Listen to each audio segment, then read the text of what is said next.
Base Case Season 2, Episode 43, Influences, Part 1. Influences? We're influenced in everything we do. The way you speak, the way you walk, the way you drive, the way you hold a pencil. You picked it up from somewhere. Lots of it subconsciously. Some not. I mean, you load it in willfully. One of my first bass teachers, Nathan Scott, the man was so cool. I copied the way he spoke, and the way he walked, and the way he acted. Did anyone confuse the two of us? It's not likely. Even if the two of us had been put together and I mimicked everything he did, it wouldn't have been the same. That's the good part about influences. One way or the other, we make them our own. I read Quentin Tarantino's biography recently, and he and I saw a lot of the same films as kids. And he saw a lot of films. I did too, but he saw more. He was growing up in LA, and there were a lot of movie theaters all around him. And he saw the mainstream feature films.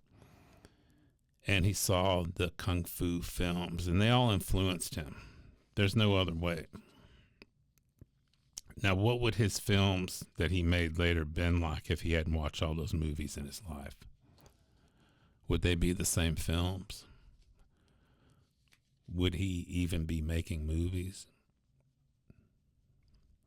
I'm always struck, and not in a positive way, of how some of my students don't listen to the music they are trying to play. Especially with everything we have now. YouTube, Spotify, Apple Music. And how music still isn't listened to by players. If you're trying to play something, I don't care what it is.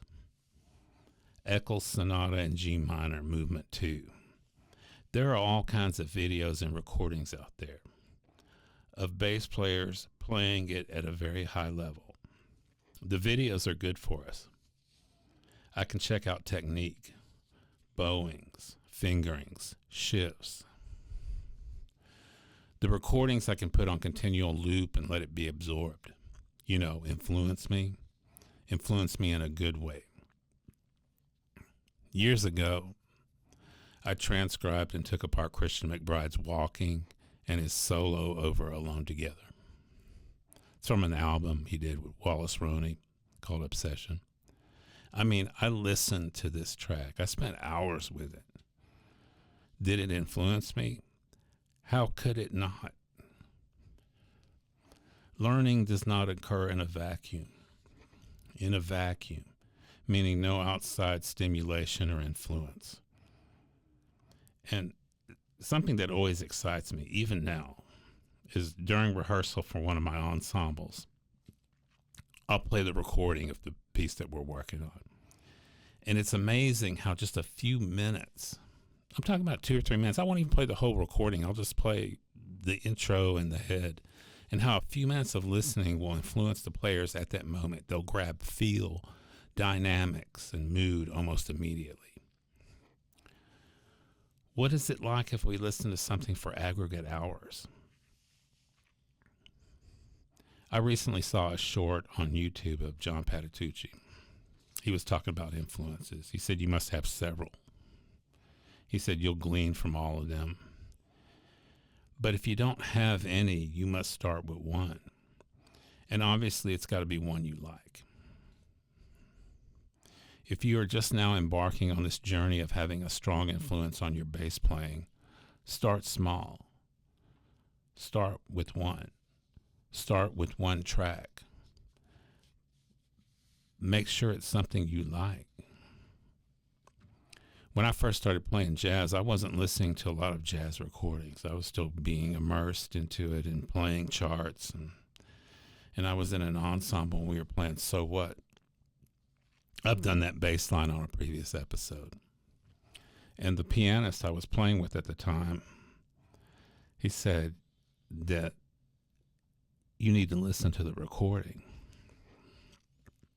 And so eventually I found it. I didn't go out looking for it. I actually ran into it. I found a cassette tape of Miles Davis recordings. It was a compilation. But there it was, that line I had been playing, but here it was originally played. And I listened to that a lot. That tape played in my car for years. And later, after YouTube came around, I found a video of Miles with his band on a TV show, like in the late 50s. And they were performing So What? And behind Miles, there was this perfectly balanced shot of Paul Chambers playing that line. And I could see his fingerings and shifts, which were a bit different than mine. You know what happened. I took it. After I found that compilation tape of Miles, I got turned on to the 4 Prestige albums by Miles. The Working, Cooking, Relaxing, and Steaming with the Miles Davis Quintet, all with Paul Chambers on bass, mostly playing jazz standards. And I have those CDs, and although I listen to those tracks on the phone now, but they were influential to me. Someone later told me that those 4 albums were like textbooks to a lot of musicians, and I believe that. A how-to on how to play standards. Totally believe it. I spent a lot of hours, still do, listening and playing along with those 4 recordings. But it doesn't begin and end with Paul Chambers with me. I like Patitucci, and I have a lot of influences. Before I got into jazz, I played in rock bands, and I peeled lines from those recordings. I transcribed a lot of Nikki Sixx and Rudy Sarzo and others.